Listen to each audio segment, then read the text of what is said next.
Weinig mensen zijn er zich van bewust, maar heel wat projecten in onze provincie zijn gerealiseerd met de steun van Europa.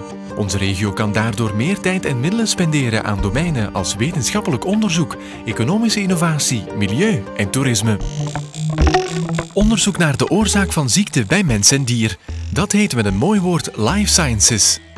In onze provincie wordt er op dat vlak belangrijk werk verricht op het wetenschapspark in Diepenbeek. Zo is er onder meer het project Microbiomet, een onderzoek naar de celstructuren van een chip die borstkanker vroegtijdig moet opsporen.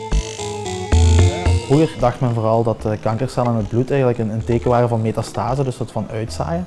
Een vrij late fase van de ziekte wanneer de prognose van de patiënt al vrij slecht is. Nu, meer recentelijk is aangetoond dat die kankercellen er eigenlijk al zijn nog voordat een primaire tumor ontwikkelt. Dus wanneer je die kankercellen specifiek zou kunnen detecteren, zou je eigenlijk de patiënt al kunnen diagnosticeren voordat hij eigenlijk al een tumor heeft. En dat is natuurlijk commercieel en medisch gezien zeer interessant. We hebben dus gefunctionaliseerde plaatjes aluminium waar een laag op zit die de kankercellen kan binden. We plaatsen die in die meetkamer die we hier hebben. En dan gaat er een koperen dakje op.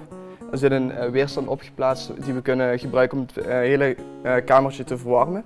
Wanneer er bijvoorbeeld kankercellen binden aan het oppervlak van die sensor, dan zullen die een dekentje vormen op het oppervlak. Daar kan de warmte minder goed doorheen stromen. Dus dan zien we in die sensor wat eigenlijk in de meetcel zit, zien wij een lagere temperatuur dan we voorheen zagen. De regionale samenwerking binnen dit project houdt in dat we eigenlijk samenwerken met 4 verschillende universiteiten. De Universiteit Maastricht, Aken, Leuven, Universiteit van Luik en dan wij als nummer 5. Nu, het punt is dat eigenlijk elk van deze onderzoeksinstituten of elk van deze universiteiten zich bezighoudt met een ander deel van het project, dus een ander type onderzoek. Dat zijn die microvesicels, maar overnacht zitten die inderdaad heel geconcentreerd rond de kern. Gebouw C van de Universiteit Hasselt is het werkterrein van professor Luc Michiels. Hij leidt het VARIA-project. Het is een onderzoek naar betere analyse van het bloedvat door middel van biosensoren en beeldanalyse. Het risico inschatten van hart- en vaatziekten de dag van vandaag gebeurt eigenlijk nog heel veel op basis van bloeddruk, cholesterol, die dingen meer. Maar het blijft nog altijd heel moeilijk om een zeer goed risico te kunnen inschatten.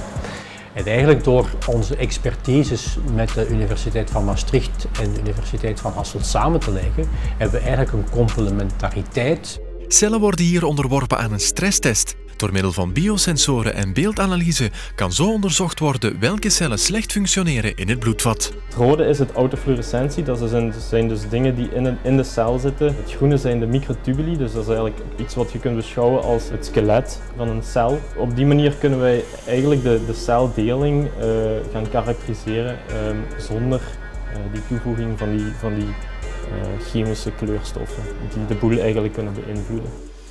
De apparatuur waarmee de analyse van cellen in de toekomst kan gebeuren, wordt ontwikkeld binnen een ander initiatief van de Universiteit Hasselt. NanoSenseo is een project waarin we eigenlijk nieuwe biosensing principes gaan proberen te ontwikkelen die op een zeer goedkope en zeer efficiënte manier moleculen en kleine deeltjes kunnen gaan meten. Met als doel uiteraard om een tool te ontwikkelen die onderzoekers en dan meer bepaald klinici of zelfs op termijn misschien huisartsen in hun kabinet kunnen gaan gebruiken om inderdaad ook bepaalde risico's op ziektes te kunnen gaan inschatten. Door de hulp van Europese middelen zetten we dus een serieuze stap vooruit in de life sciences. In een volgende aflevering gaan we op pad in het grenspark Kempenbroek. Daar zijn dankzij Europa voor kilometers aan nieuwe wandelpaden aangelegd.